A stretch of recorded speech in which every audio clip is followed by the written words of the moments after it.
and turn this over to Eddie. So thanks, Eddie. Hey, everybody, and happy Wednesday night at 9 p.m. And thanks for joining us. We have a very cool discussion planned. My name is Eddie. I just threw up all my social media. If you ever want to get a hold of me, I am a brother of Delta Sigma Pi. I help people. I like to connect and build relationships. Love going to national events. So if you want to connect, that's all my info. We are going to be talking about some fun stuff tonight. Personalities, high conflict situations, toxic personalities, contrarians. We're going to cover a lot of things, how employers use personality tests, how how you can use a personality test to your benefit. We'll go over all that fun stuff, and we'll talk a little bit about philosophy just because. My background, I was initiated 30 years ago, over 30 years ago, in the University of Miami. I am now out of Palm Beach, Florida. I had the pleasure of being the chair of the Leadership Foundation during our centennial celebration and our 100th year birthday. That was a whole lot of fun. We raised a bunch of money. I've had the pleasure of being a board member, regional vice president. I got my silver helmet, which means 25 years of service. And I am one of the folks that grade hundreds of scholarship applications every year for the undergrad and grad scholarships, which is amazing. We love seeing Delta Sigs. That's really what we see what you're up to is these scholarship applications. So I love being on that committee. I also had the pleasure of being a keynote speaker at the 2017 Grand Chapter Congress. That was a whole lot of fun. Got to speak to 1,000 brothers. That was really neat. And being a brother of Delta Sigma Pi has really given me all these opportunities. And this is probably I've spoken maybe over 40 times at different events, and each time I do it, it not only it benefits me in my career. So Delta Sigma Pi offers so many different cool things to stay involved. So there are so many ways to use it even after you're a collegiate. And I see a couple people on the call today that would agree with me. So in my professional world, not only am I a lawyer, but I am one of the owners of the firm. We're called equity partners. There's 8 of us. We oversee 20 attorneys, and we have a staff about 50 in addition to the attorneys. We bring in over $12 million a year, so we're not a Fortune 500 company, but we're significant. I have been a board certified family attorney my entire, well, I was board certified in 2004, but I've been doing family law my entire career, 25 years. Family law is high conflict, it's toxic, it's poisonous. For me, it's really rewarding because when you can take those situations and de-escalate them, and really change people's lives in a meaningful way, it's like being a fireman and like pulling someone out of a fire. It's really cool. I'm also the director of public relations for my firm. That means I'm involved with a lot of people, a lot of agencies. We interact with a lot of charitable causes, and we're very involved in our community. Speaking of community, yeah, I'm involved. I'm on the board of directors of a couple of things, the Center for Child Counseling.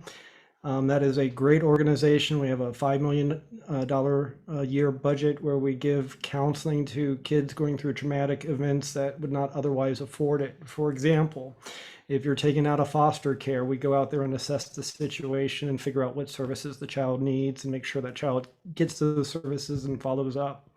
I am also the director of legal education for this organization, and we do legal, they're called certified legal education for attorneys. And last year we raised about $100,000 just for charity, just doing seminars like this, but for lawyers who pay a lot more than register for free.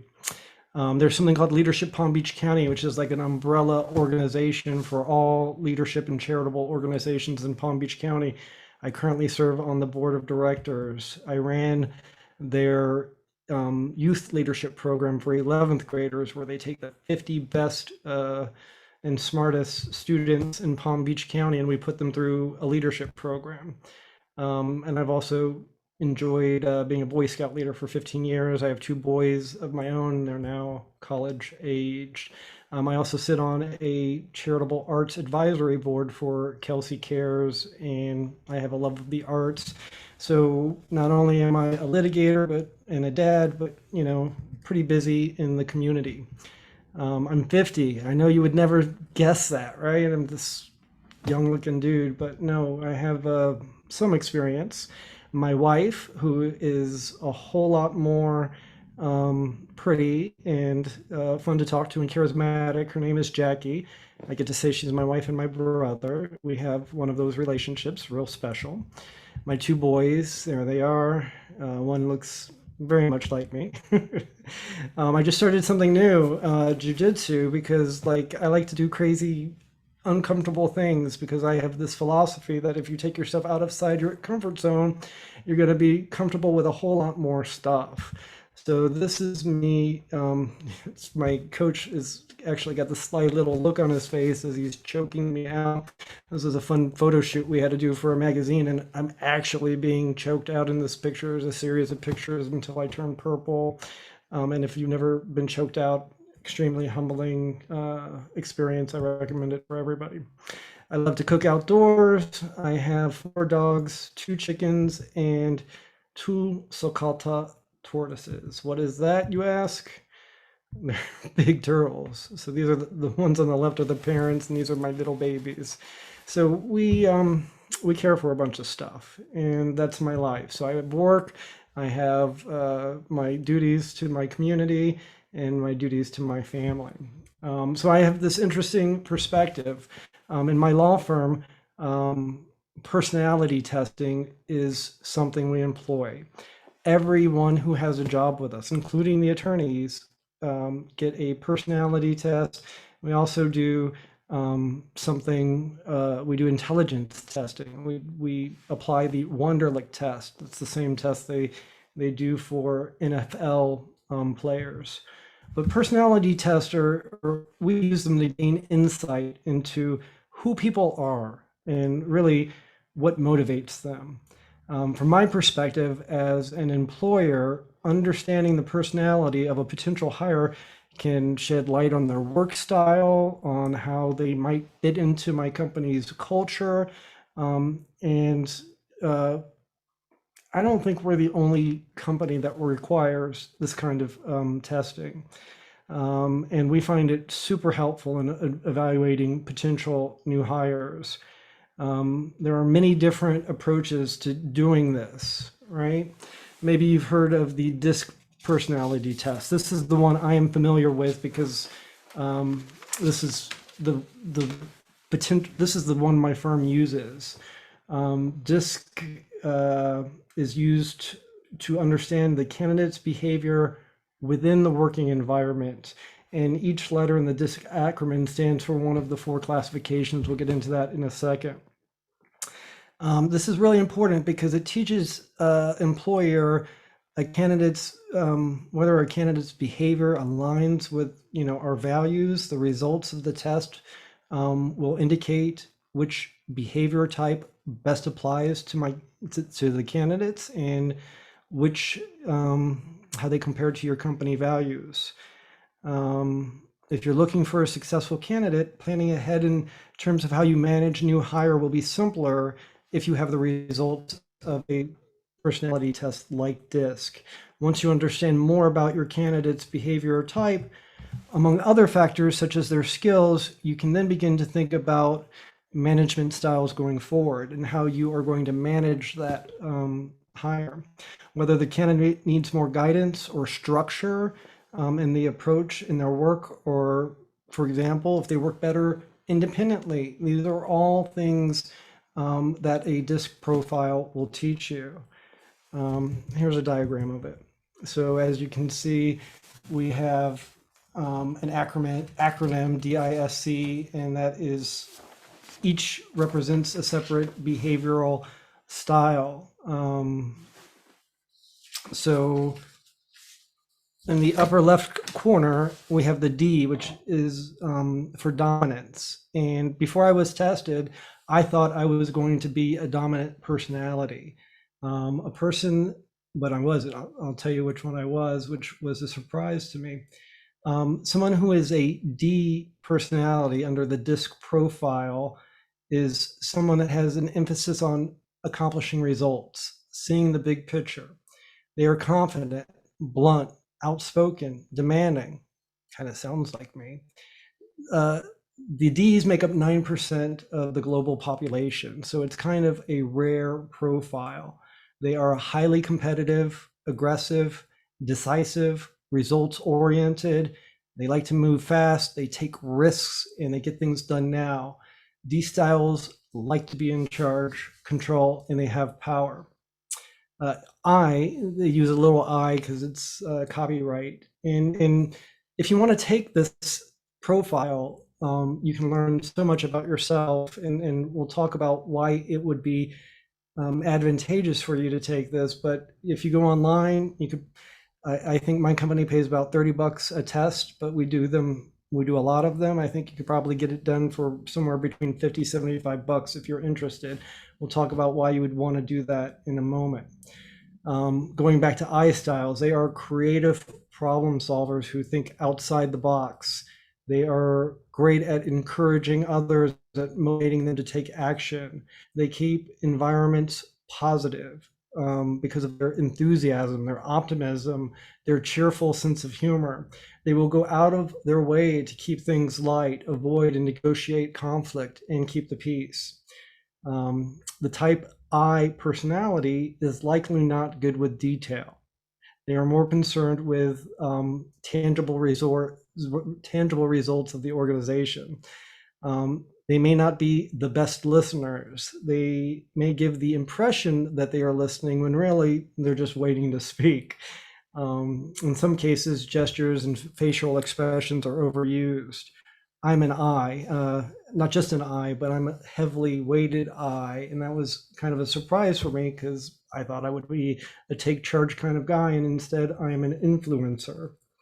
S is a steadiness. The person in the S category shows cooperation, sincerity, loyalty, dependability. They tend to have a calm, deliberate dispositions and don't like to be rushed.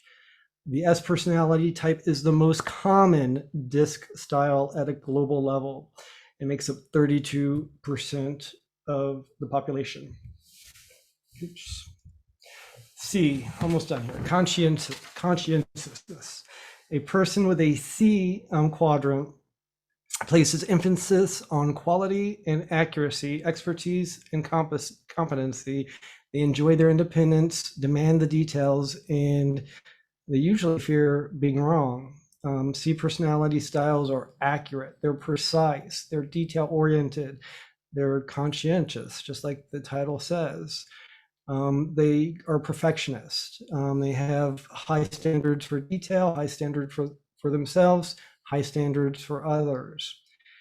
These are the four basic quadrants. Now, within the quadrants, you may have traits of other ones. So when you take the DISC profile, it gives you so much information as to, for example, will this person take a project with little direction and complete it? Or will this person do it great but needs supervision?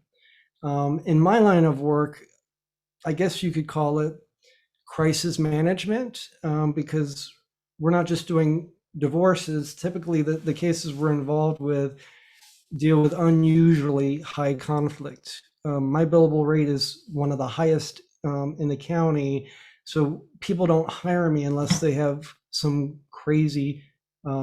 really crazy problem. So I have people on my team, and I intentionally try to have different personalities. It's super important for me to have an empath, an empathic personality, someone who is the motherly type, a caregiver. And it's also important for me to have a perfectionist. Right now, I'm blessed with two paralegals that kind of share similar traits. And, the tool for me is figuring out really how to maximize those traits to get the best production I can out of my team. And if you have their disc profiles, you can kind of understand and really fine tune that projection. Now, the disc profile is not the only one out there. It's just the one I'm familiar with. I've been using it for 9 years in my experience with my firm. There's the Myers-Briggs type indicator. This looks at 16 categories of personality traits. A little different, not that familiar with it, to be honest with you. And beyond that, there's a whole bunch of other types of personality testing, all used by HR people assessing when they're doing vocational assessments testing. So there's plenty to choose from, a lot of subjectivity. This is all, psychologically based. So why is this personality testing useful for the testee in the workplace, right? Understanding your own character is a tool.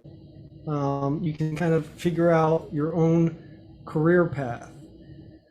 If you want to understand your own skills and interests, then having insight, will highlight those things that you need to really focus on, either on your resume or when you go to interview. It helps identify potential promising career paths. If you are an empath, you would make a great nurse, right? So when considering any major career move, you can use a personality test to kind of guide you in that vocational development. There's also another type of expert that actually does, a vocational assessor basically does some testing and tells you what you would be great at in your life. What is your personality and what is your skill set? What's the best job out there? And those are all things that you can do if you're not certain what you should be doing. It also, these tests, if you have this insight, you know how to present yourself positively to your employers. So, if you know your traits, and if you took a disc profile and you go into an interview and say, well, I'm a high D with some I, tendencies, and they happen to use the disc profile, you're already going to have a leg up, because they're going to know that you're kind of evolved and have that self-knowledge and you care that much to understand what's going on. Nice to identify your best work environment. If you're extroverted, you're not going to do well working at home at a computer. Real simple stuff, but it goes much deeper than that. I'm just giving broad stroke examples. And by the way, I see there's a couple of you out there. If any of you wants to pop up and talk about something, ask something, please interrupt me. I'm happy. I'm a trial litigator. Throw stuff at me. It's fun. So you can also figure out challenges in a potential work role or environment, right? You can understand, what you're willing to tolerate, what things you're not. There are some work environments that, frankly, I would not go into because of my own personality. All right, Carl Jung, and we're going to talk. This is the philosophy part, and I'm really big into archetypes and the collective unconsciousness. And this is the guy who kind of came up with this initially. His name is Carl Jung. He is a Swiss psychoanalyst. He was around with Jung. He thought the world differently. He had two different theories. One was the personal unconscious. Those are things that happen to you. For example, if you put your hand on a stove and you get burnt, that stove hurts, right? It burns. That's a personal experience. That because of an experience that you had. But he also taught us about the collective unconscious. And this is the kind of mind-blowing stuff where we talk about archetypes. Like, what is innate behavior? How does a bird know how to fly south for the winter, right? It just does it. So Carl Jung has discovered that there are threads, and it doesn't matter where you are, but there are common threads that go through the universe. My 2017 keynote at Congress talked about the archetypes of the hero, and that's just going to be like one point of this discussion. But we drilled down and basically explain how mankind has a common experience. And if you're paying attention, you will notice patterns that evolve, and these patterns in life reveal themselves. And once you notice them, then you can understand it's going to happen again. And there's cycles. And once you understand that, things in life become much more predictable. But you have to have kind of an understanding of what these archetypes are. An archetype is an anthropological term to denote a universal or recurring mental image or theme. So what is a mental image or theme that we have across the board as, in the human condition?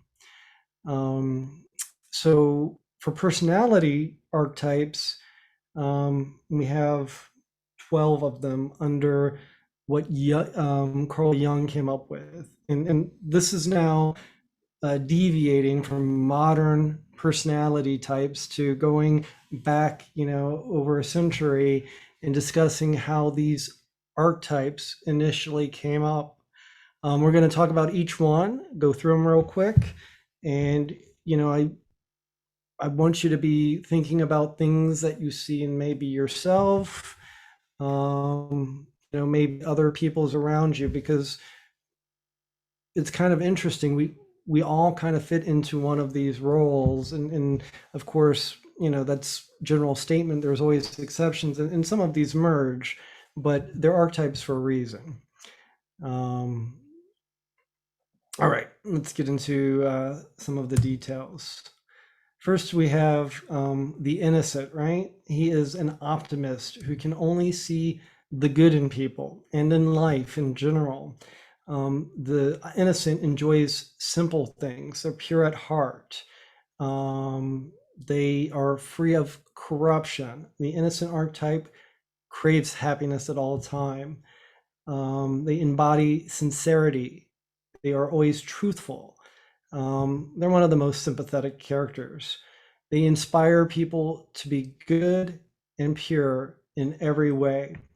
The greatest strength comes from their ability to easily trust. They are genuinely interested in other people's well-being. Next, we have the Everyman. Now, the Everyman kind of celebrates the virtue of being the common man, giving people, kind of a sense of belonging. The Everyman character archetype is representative of the audience. This archetype has to do with working hard, living a simple life. Their primary motivations are to have a sense of belonging and enjoyment. They crave creating and forging connections with people. In literature, the Everyman character archetype is often put into extraordinary circumstances and situations, and they just try to survive the circumstances that they find themselves in. The characteristics: they enjoy simple pleasures of life. They're democratic but not political. They're easily accepting of people. They enjoy being a part of the group. They don't like the elite. They do not like pretense. They're genuine. They're the Everyman. The next one, my favorite, the hero. Like I said, I can give a 90-minute speech on this archetype, and I have. The hero represents the process of overcoming obstacles, right? To achieve specific goals like finding a treasure, saving a princess, taking your team and achieving its year's goals. The hero is the oldest and most popular archetype that is used in our society. Joseph Camp calls this the monomyth, or the hero's journey. The hero is usually an expression of our collective unconscious, that whole Jung theory. They strive to maintain justice, fight against evil. The ability of the hero to stay true to themselves is ultimately what makes them heroic. Their events leading up to their birth are unusual. There's a departure from their family or country that causes them to stay away, gain new experiences. A turning point occurs. The hero is introduced to a more dangerous world. Depending on the story, the hero could be given supernatural help or gets access to some kind of special weapon. The hero goes through a great trial and completes his journey, returning to restore order and peace. But by going through this process, they're evolved. Another good one, the villain or the outlaw. Rules are made to be broken. And without those ready to test the status quo, we wouldn't even have rules. The outlaw or the rebel is a fiction favorite, striding through their worlds with a confidence bordering on arrogance and shaking the foundations our society has always known, often doing so with little or no help from those around them.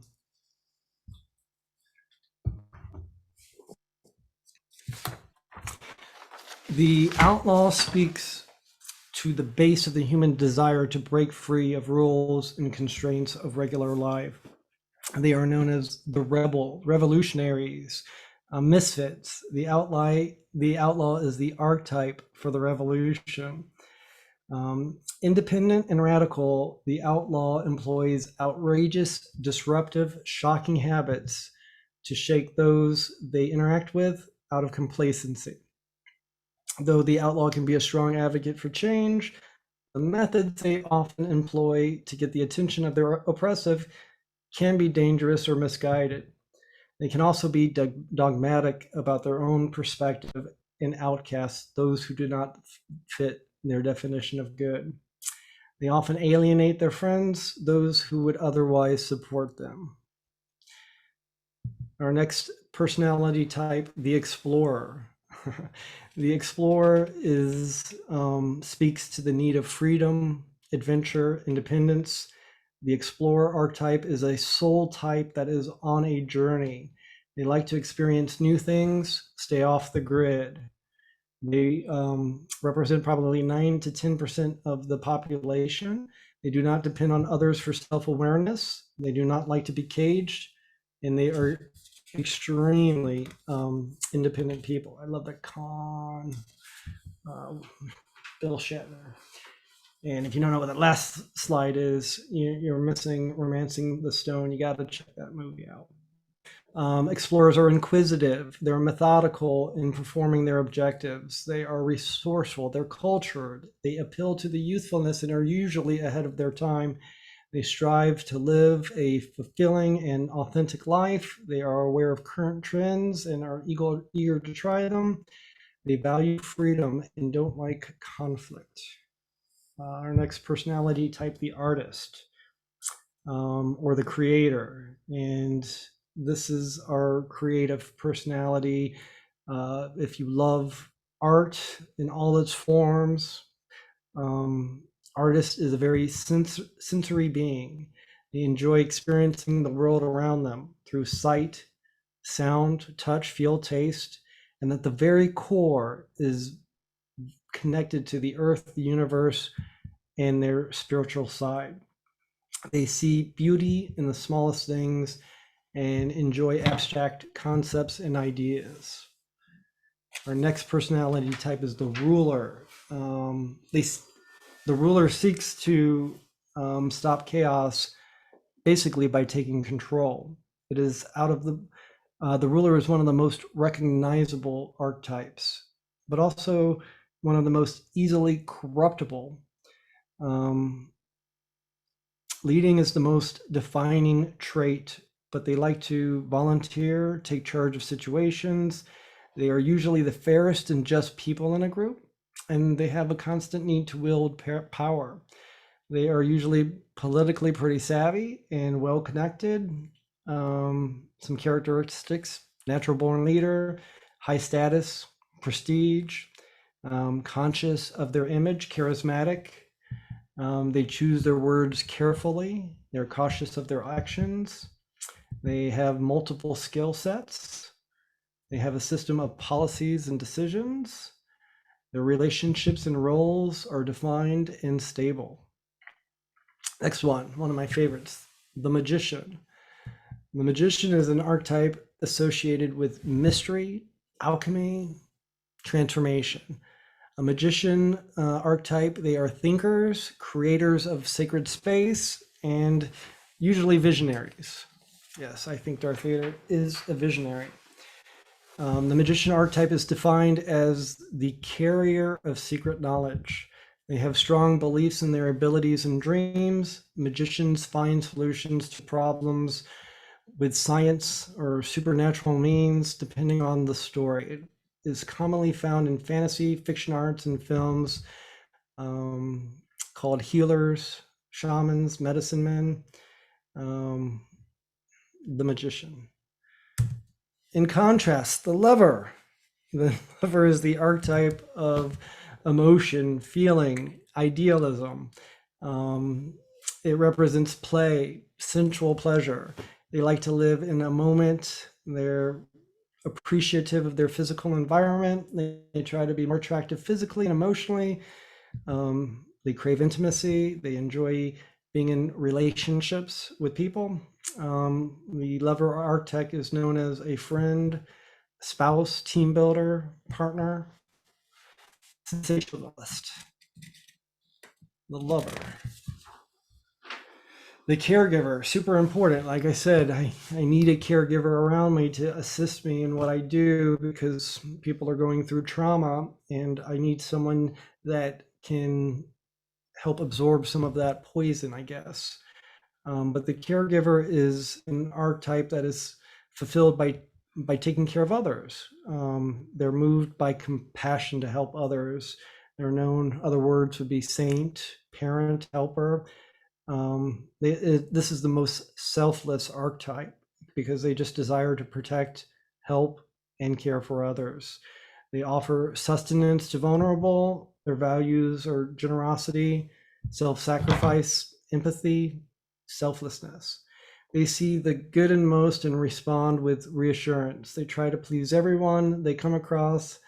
They're also known as altruist, nurturer, helper, mother. The trickster. Who knows a good trickster, right? This is like the classic clown. Dubious jokes and deceitful manner can lead the jester to being assumed to be purely negative influence, though in reality, they can be a loyal ally and challenge an individual to break out of the conventions and rules where society has placed them. The trickster is capable of forward-thinking strategy, planning out future moves to great effect. They possess great intelligence. The trickster may also have a gift for entertaining others. The sage, like who do you think of when you see the sage? I always think of Obi-Wan because the archetype known as the sage is just depicted as a wise old man. It's a profound philosopher.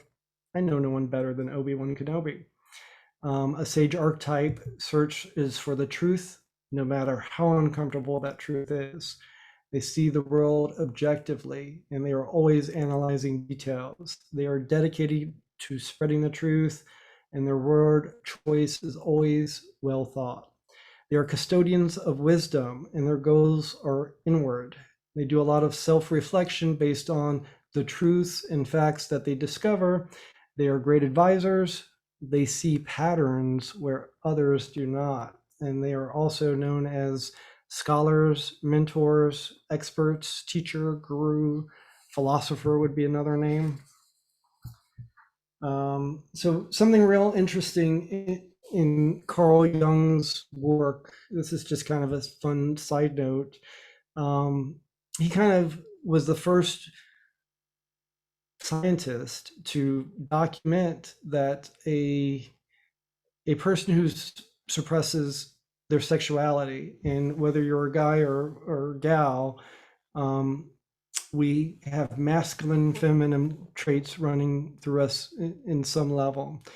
And if you suppress those, it creates problems. And this is the first real area that I see gender dysphoria really being discovered. So, that concept goes back a little bit now. So let's talk about the contrarian. A contrarian, I think, is a needed personality for any organization. Now, a contrarian can be a real pain in the hiney. It could be that person that is always negative and is always complaining and nobody wants to hear from. But those are really important people to have in your organization. And if you don't have that nagging voice, you always end up with unintended consequences. So, we give a whole seminar on contrarian leadership, but this is just noting that having friction in an organization is really a healthy thing. It creates great ideas. It creates, by going through friction, it accomplishes, it creates such a better work product if people challenge what you say as opposed to groupthink. There's a great quote. The trouble with most of us is that we would rather be ruined by praise than saved by criticism. So if you are ever in a leadership position, you have to expect to be criticized. If you're in a true leadership position, you're making tough decisions, and there is no way you're going to make everybody happy. No way. Impossible. And the people you don't make happy are going to criticize you. And if you cannot handle that criticism, then that's going to hurt whatever organization you're a part of. So if you choose a leadership role, toughen up. I think the phrase is suck it up, buttercup, and get some thick skin. Here's Jonathan Stein real quick on being a contrarian. With over 7 billion people in this world, someone's involved to find a way to stand out. It's easy to feel small, like your voice is unheard no matter how loud you scream. Is there a way all of us can still individually make an impact or make a difference despite the unlikely probability? Yeah, not really. We're doomed. Just kidding. My thesis is in fact yes, but it comes with the catch of being slightly unpopular. Modern society has deemed it rather taboo to broach ideas that make us feel uncomfortable. And the realm of comfort is an environment from which all of us must escape if we hope to propel mankind forward. And the individual who braves the cold outside of that blanket of comfortable thoughts is the contrarian. And I submit to you that we live in a world created by contrarians, people who challenge tradition, question the status quo, and understand that society does not determine how you think. These individuals have shaped the world we live in today and are undaunted by taking their turn at returning to the fray, the battleground of ideas. That is Mr. Stein. Gives us, 7 billion people. One other speaker, one of my favorite philosophers, Maynard James Keenan. He's not going to talk about contrarian, but he is going to talk about this friction that I'm talking about and how friction can be beautiful. So bear with me one moment with Mr. Keenan.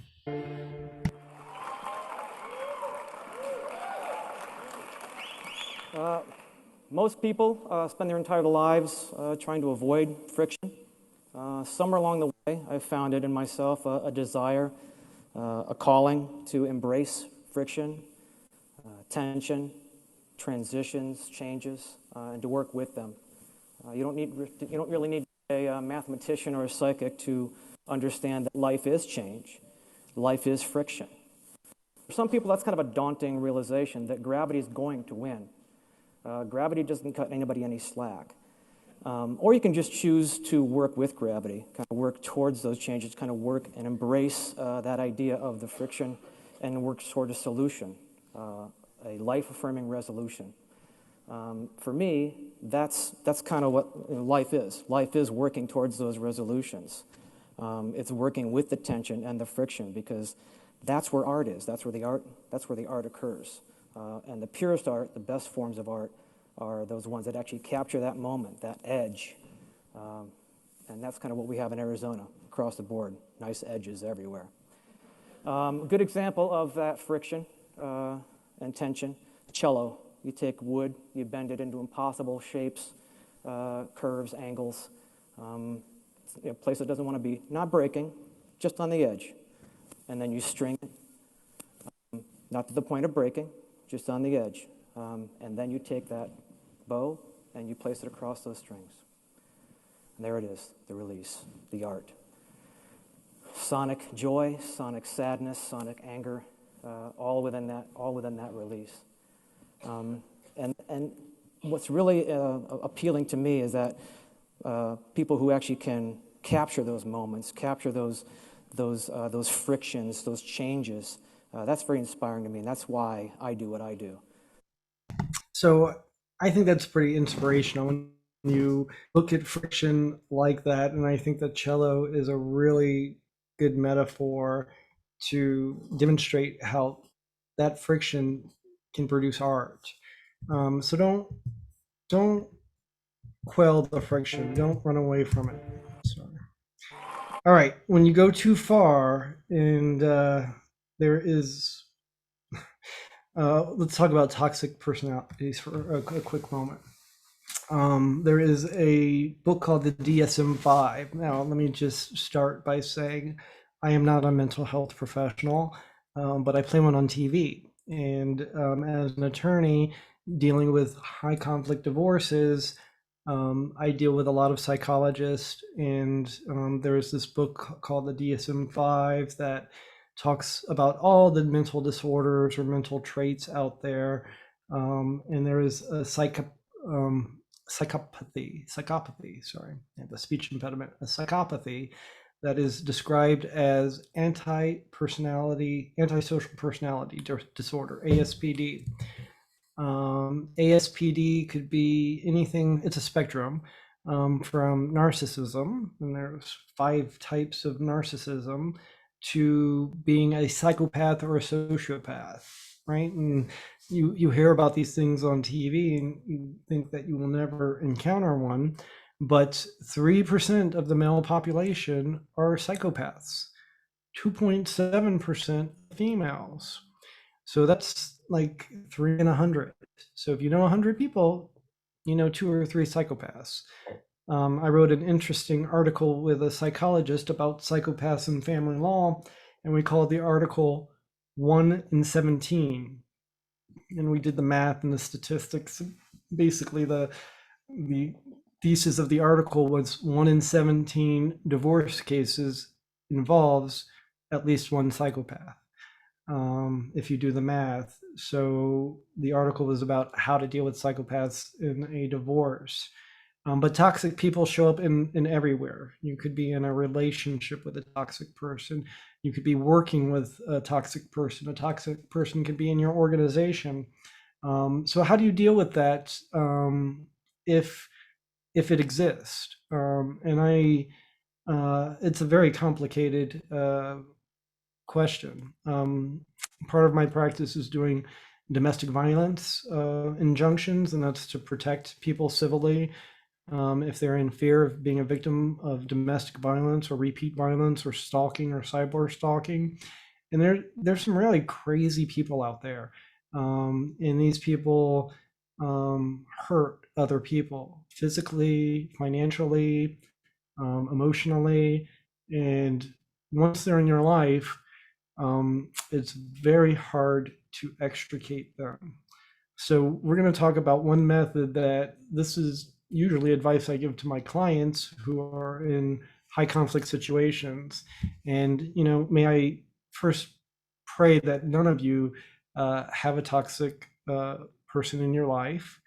Odds are you will, or you will know someone that does, and maybe with a little knowledge you can help them. A toxic person is a vampire. They just take all your energy and they don't give anything in return. They have the tendency to bring out your worst. They gaslight you, and that's when someone knows you well enough, they know how to get you mad and crazy, and they hit that little red button we call a trigger. They invalidate your feelings and emotions. So to deal with all that, this is not something I came up with, but there's something called the gray rock method, and it's as easy as it sounds. If you have a toxic personality in your life, and probably the worst thing that could happen is if you spawn or have children with a toxic personality, then you have to raise children with them, and then there's all kinds of theories of parallel parenting, and so be careful who you spawn with. Take it from me, a divorce attorney.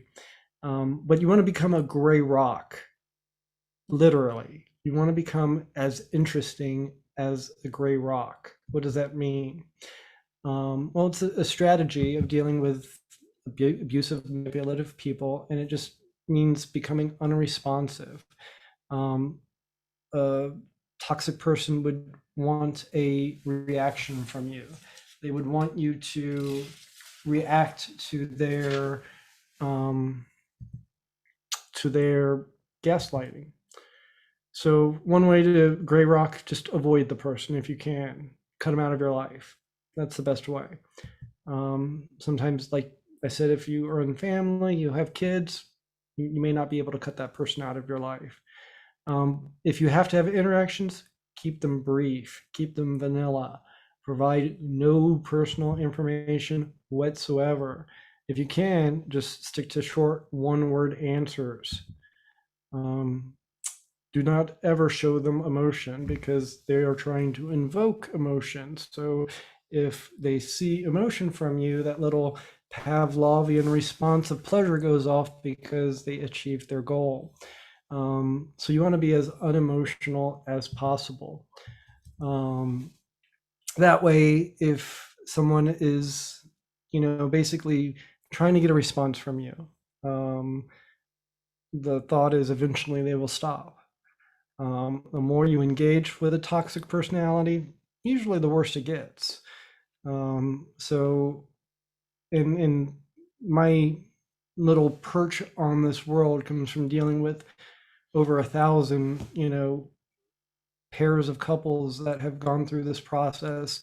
And when you get a divorce, the saying is, in criminal law, you see bad people on their best behavior, but in divorce, you see good people on their worst behavior. And you really do, because, it's stressful, changes, things are out of your control. So these are all ways to kind of de-escalate high conflict situations. And this is the advice, like I said, I give to people in abusive relationships to help them cope with those relationships. So I am definitely PD bad. If you need me, this is my email. We got a couple minutes here. I'm happy to chit chat with anyone who wants to further any discussions, or it's past my bedtime. I can let you all go. Yeah, any questions? Thank you, Eddie. That was great information, very insightful for sure. All right, well, everybody, thank you for tuning in, and I think this is our last seminar of this semester, right? We have one next week on financial services. So if you're looking for a career in financial services, join us. I believe it's on the 13th. So head out to the website and you can register for that. And then we have the next 6 months of next year planned out and on the website. So go take a look and see what we have coming up. But thanks everyone for joining us tonight. Last call for any questions. Let me see what's in the chat here. I think I see thank Sue you. has one question. Can people move between or not fully defined by specific archetypes depending on? Yes, this archetypes, there's like in the disc profile, there you could be a tent pole, you know, you could be a D up here, I down here, and they all interrelate. And the more diverse you are, the more information you will get.